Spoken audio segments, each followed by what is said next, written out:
जय श्री कृष्णा दोस्तों। भक्त तुलाधार छोटे से गांव में रहते थे तो निर्धन, परंतु थे बड़े वैराग्यवान, संतोषी तथा अनन्य भक्ति भाव संपन्न। माता पिता ने विवाह बाल्यकाल में ही करा दिया था और कुछ ही दिनों के उपरांत परलोक सिधार गए थे। अतएव घर में पति पत्नी दो ही प्राणी रह गए थे। पत्नी भी बड़ी वैराग्यवान एवं संतोषी थी। दोनों ही हर समय भगवान के भजन ध्यान में मगन रहते थे। जीवन निर्वाह करते थे, अर्थात खेतों में फसल कट जाने पर और हाट उठ जाने पर गिरे हुए अन्न के दाने बीनकर एकत्र कर लेते थे और उसी से उदर पूर्ति करते थे। अन्न के दाने बीनते समय भी नाम सुमिरन का क्रम जारी रह जाता।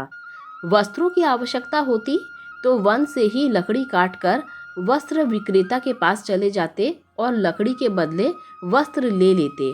ऐसा भी तब करते जब वस्त्र जीर्ण शीर्ण हो जाते।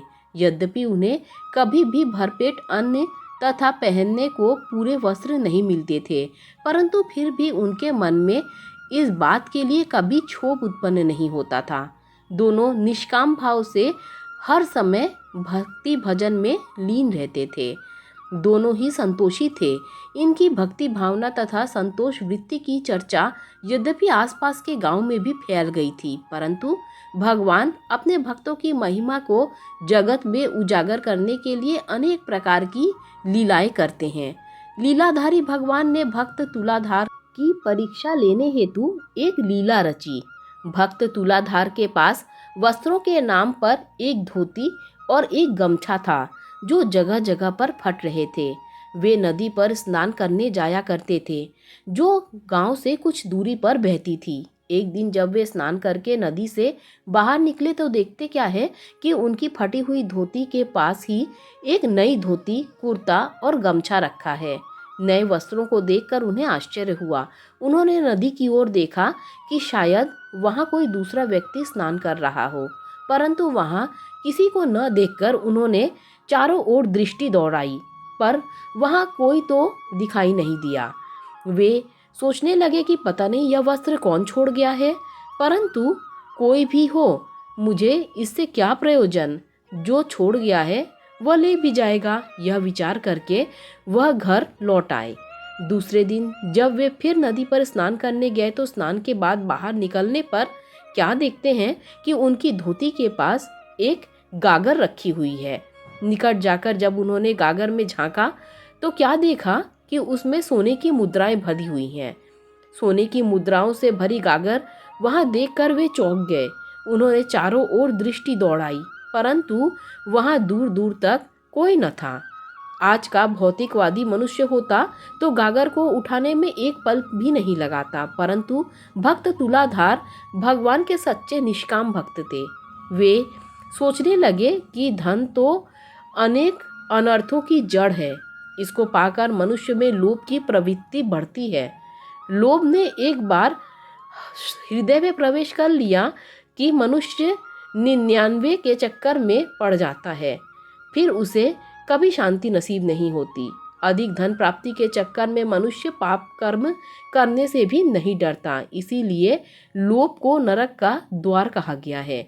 इसके अतिरिक्त और भी अनेकों दुर्गुण मनुष्य में आ जाते हैं, जिससे वह अंततः अधोगति को प्राप्त होता है। श्रीमद् भागवत में तो स्पष्ट लिखा है कि यह मनुष्य शरीर स्वर्ग और मोक्ष का द्वार है।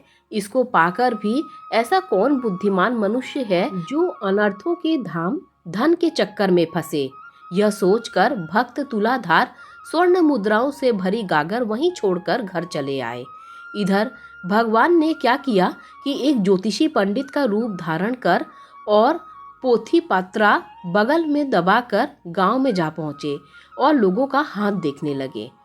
पहले वे लोगों को भूतकाल की बातें बताते जो उनके जीवन में घट चुकी हैं, ताकि उन्हें पूर्ण विश्वास हो जाए। उसके बाद भविष्य के विषय में बतलाते। चूंकि वे किसी से बदले में कुछ नहीं ले रहे थे, इसीलिए वहां सहज ही ग्रामवासियों की भीड़ लग गई। भक्त तुलाधार की स्त्री ने भी ज्योतिषी के विषय में सुना कि वह हाथ देखकर सबको सच्ची बातें बताता है, अतः कौतूहलवश वह भी वहां चली गई। ज्योतिषी रूपी भगवान तो उनकी प्रतीक्षा में थे, अतः तुरंत उसका हाथ देखने लगे। कुछ देर हाथ की रेखाओं को देखने के बाद भगवान बोले, तुम्हारे भाग्य में तो दरिद्रता ही लिखी है, क्योंकि तुम्हारा पति बहुत ही नासमझ है, जो घर आई लक्ष्मी को भी ठुकरा देता है। आज सवेरे जब वह स्नान करने गया था तो सौभाग्य से उसे धन मिल रहा था, परंतु वह उसे वहीं छोड़कर चला आया। घर जाकर जरा अपने पति से पूछो तो सही कि उसने ऐसा क्यों किया। भक्त तुलाधार की स्त्री घर पहुंची और ज्योतिष ने जो जो बातें उससे कही थी सब बतला दी और धन के विषय में पूछा। भक्त तुलाधार अपनी पत्नी को साथ लेकर ज्योतिषी के पास पहुंचे और जाते ही उसने पूछा, आपको धन के मिलने की बात किसने बताई। ज्योतिषी रूप भगवान ने कहा, मैं ज्योतिषी हूँ, भूत और भविष्य की सब बातें बतला सकता हूँ। अभी भी वह गागर वहीं रखी है, चाहो तो जाकर ले आओ। भक्त तुलाधार ने कहा, धन की मेरे दिल में तनिक भी इच्छा नहीं है। मेरी तो बस एक ही इच्छा है कि भगवान की भक्ति मेरे हृदय में सदैव बनी रहे। धन तो मनुष्य को माया के फंदे में फंसाने वाला कठिन जाल है, जिसके फंदे में फंसा जीव सदा अशांत एवं दुखी रहता है। धन से लोभ बढ़ता है, जिसे नरक का द्वार कहा गया है। ज्योतिषी ने बीच में ही उसकी बातें काटते हुए कहा, संसार से धन में सारे सुख प्राप्त होते हैं। जिसके पास धन है वही संसार में गुणवान कहा जाता है। कथन है कि जिसके पास धन है वही कुलीन, पंडित, शास्त्रज्ञ, वक्ता और दर्शनीय है। इससे सिद्ध हुआ कि सारे गुण धन में ही है। जिसके पास धन है उसके ही मित्र हैं, जिसके पास धन है उसके ही बंधु बांधव है। जिसके पास धन है संसार में वही पुरुष है और जिसके पास धन है वही पंडित है। शूरवीर, रूपवान, सुंदर, वाचाल, शस्त्र विद्या तथा शास्त्र विद्या जानने वाला मनुष्य भी इस लोक में धन बिना यश और मान नहीं पाता। अर्थात धनहीन में ही इन गुणों का होना न होने के बराबर है।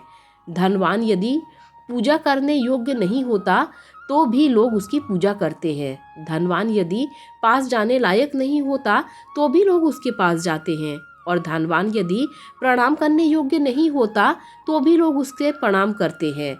यह सब धन का प्रभाव है। फिर धन से मनुष्य संसार में भोग पदार्थों को प्राप्त करके सुखपूर्वक जीवन तो व्यतीत कर सकता है।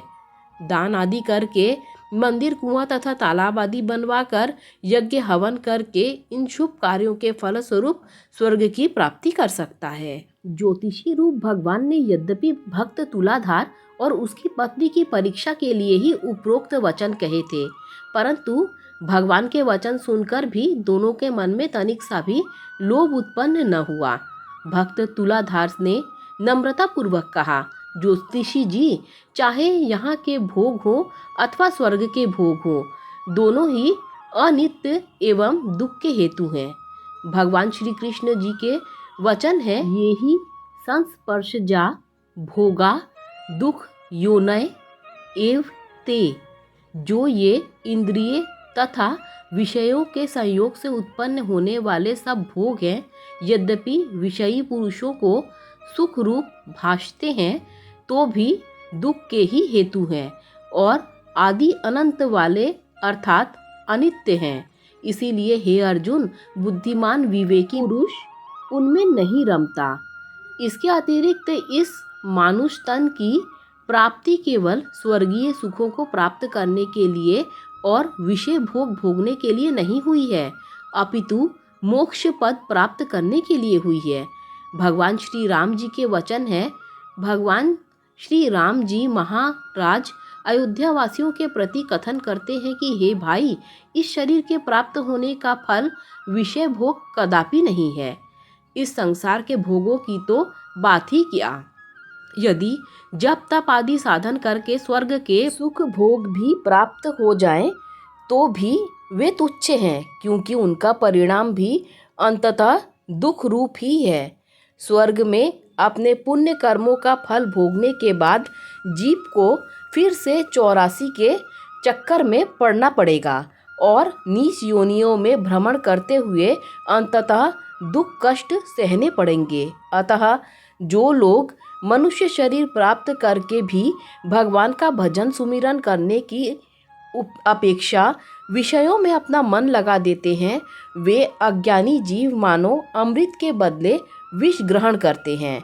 जो पारसमणि को छोड़कर कौड़ियाँ ग्रहण करे उसे कोई बुद्धिमान नहीं कहता।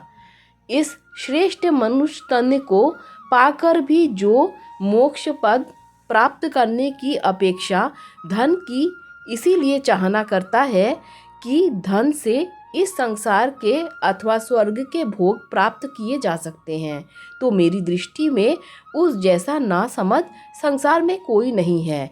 आप पंडित होकर भी मुझे उल्टी शिक्षा दे रहे हैं और मुझे भक्ति पर दृढ़ करने की अपेक्षा धन का लोभ मेरे मन में उत्पन्न कर रहे हैं। इसीलिए आपको मेरा दूर से ही प्रणाम है।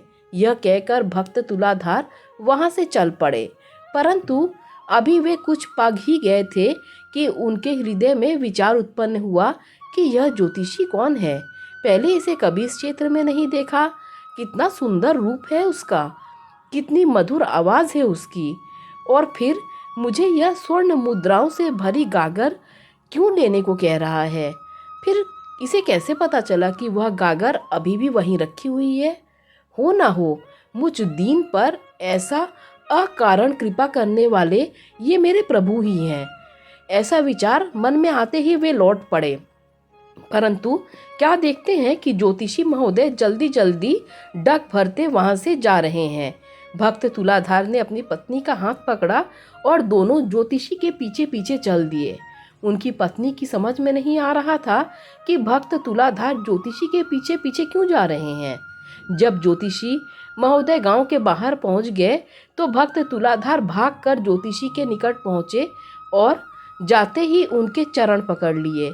ज्योतिषी रूप भगवान बोले, अरे ये क्या कर रहे हो, मेरे पैर छोड़ो।